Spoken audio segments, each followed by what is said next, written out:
في قصص صغيرة تسمعها بنهارك بس بتعلق براسك كأنها حكمة العمر. اليوم كان كله شغل، أحاديث وضجة عالم مثل العادة. أنا بحب أسمع للناس، يمكن لأنه كل شخص عنده خبرية بتضيف شي لحياتنا. ومن بين القصص اللي سمعتها اليوم في وحدة مرقت علي بخبرية بسيطة بس صارت دندن براسي. قالت لي كنت طول عمري فكر إنه إذا ما كان عندي شي كبير بحياتي معناتها حياتي ما بتسوى.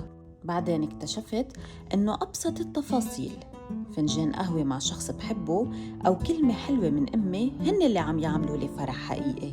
عن جد نحن كتير بنركض ورا الكماليات وبننسى إنه السعادة مش بشي بعيد، هي هون باللحظة الصغيرة يلي يمكن نمرق عليها بلا ما نحس.